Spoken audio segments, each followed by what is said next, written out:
мислам дека нашиот следен соговорник кој што се размислува дали да се мири да продолжи да спие, не е воопшто ни заспан, бидејќи го бараме колегата Борис Камчев во Вашингтон, а Вашингтон е 6 часа пред нас, зад нас како беше и таму би требало да е негдека околу 2 часа од пополниот. Борис, добро утро, добар ден, како да кажем. Кај нас е добро утро? Добро утро. Може добро утро, да. Добро утро. Борис, се договоривме да се чуеме малку да проанализираме во очи на оваа средба помеѓу Путин и Бајден во Женева. Бидејќи таја е историска, представува прва средба на овие двајца на овие функции кои што ги имаат, инаку тие одлично се познаваат од претходните своји политички животи. И она што забележувам и во коментарите и во Русија, и во Москва, и во Вашингтон, читам во ведниците на Вашингтон Пост, Нью Йорк Таймс и така натаму, нема преголеми очекувања од средбата дека ќе дојде до некако спектакуларен резултат. Да, Сашо, се работи всушност за можда интересна средба и ова е прва, нели, меѓународна посета, тоест прв пат кога председателот Џо Бајден заминува за надвор од САД и имено прв пат се сретнува со руски лидер во своето прво заминување надвор од САД. И ако се читаат, например, како одговараат руските медиуми, руската јавност на оваа средба, од Кремљ се навистина задоволни, бидејќи тие ќе се сретнат со Бајден и бидејќи всушност оваа средба беше инициирана од самиот Бајден и затоа на некој начин Путин би од оваа средба само би можел да чари. Ако не друго, ако не се направи ништо друго, барем ќе се сфотографира со Бајден, а тоа игра на неговата, она како се вика, позиција на неговата, тоа каква слика перцепира во јавноста дека Русија се дига од колена, дека таа е голема сила и еве сега се среќава на исто рамниште со таков противник како што е Америка. Мислам, тоа е позитивно за руска страна, но за американска страна е поинаку. Ако ме прашаш мене, деновиве некако во Вашингтон е така тивко и целото внимание е срдено таму кон Швајцарија и од тука се уште не знаат што ќе излезе од сето ова и дали самата идеја да се сретне Бајден со Путин е вистина добра идеја.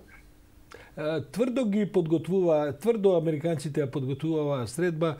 Бајден даде некако прилично непријатни остри изјави, меѓу кои меѓу другото го нарече Путин и убиец, што инаку би можело навистина да се дебатира дали е коректно или некоректно и дали е точно или неточно, и тоа исто така може да држи вода.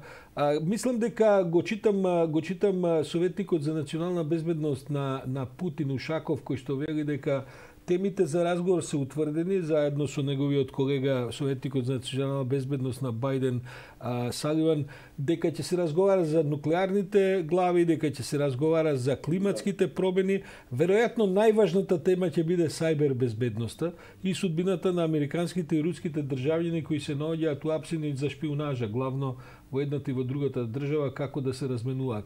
Сајбер криминалот ќе биде во центарот на работите, бидејќи американците неколку пати најавуваат, а според она што јас успеам да го разберам е дека ова ќе биде последна точка во која се подготвени да ги предупредуваат русите. Потоа ќе придат и тие на акции.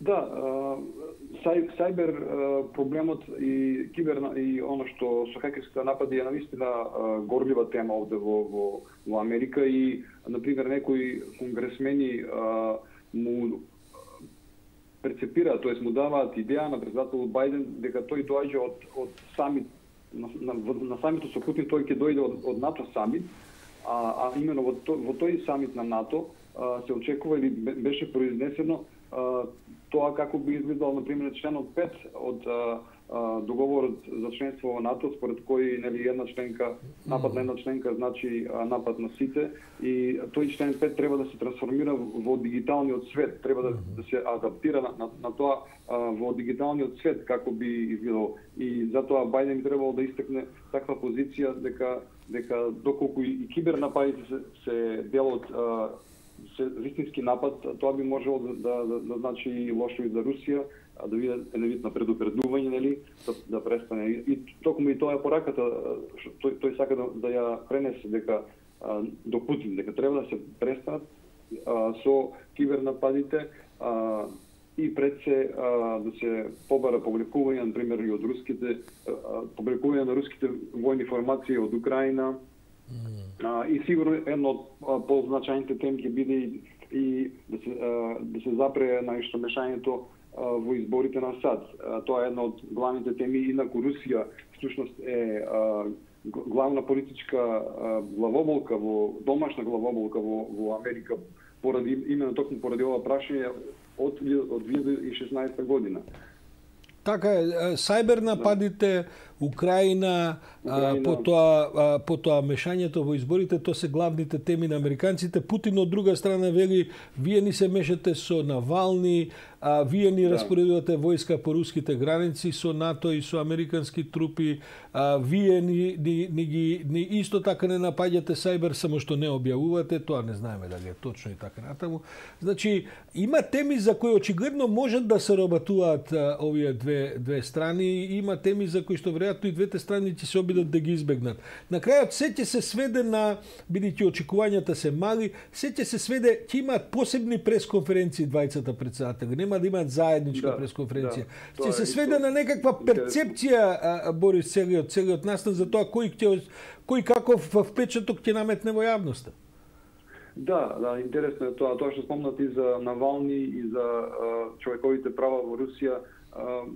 Мислам, да, тоа е внатрешен проблем на Русија, но не може да биде пренабрегнет кога се работи за нарушување на разни меѓународни норми и правила, и Путин колку и да сака да даде некаков да каже дека да, тоа е наш внатрешен проблем, тоа не држи вода. Навални е политички затвореник, тој беше докажано дека беше отруен со она што се нарекува новичок, хемиски препарат од трета генерација хемиски боев отров.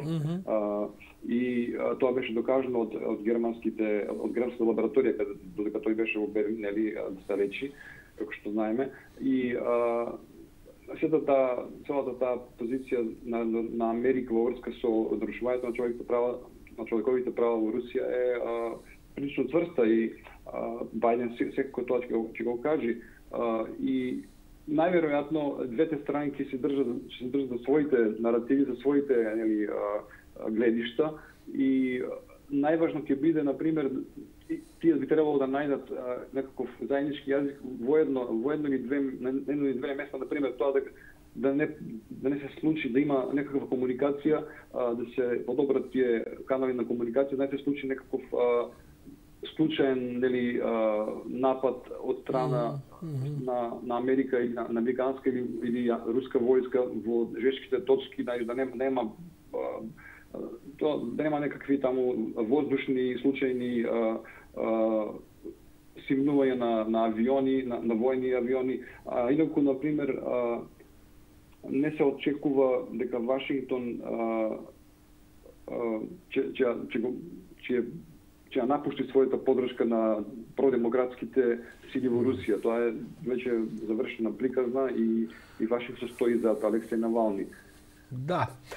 Борис, уште да додадеме дека состанокот ќе им трае неколку часа, 4-5 часа се предвидува во вилата Лагранж, која што е во Женева, обкружена со еден огромен парк.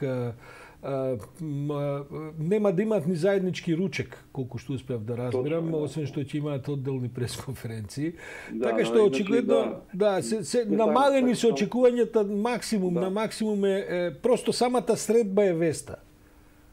Точно, да, нема да постои никакво, нема да постои нешто што би требало да се најде заеднички јазик, или нема дружење, нема дружење, и некој предвидува дека, тоест не предвидува, туку се гледа дека Русија стои како некаква пречка во надворешната политика на администрацијата на Бајден кон главниот соперник, а тоа е Кина. Значи, Русија на некој начин е само како да кажам, точка од која потоа Бајден и неговата администрација ќе гледаат да се сакават со Кина.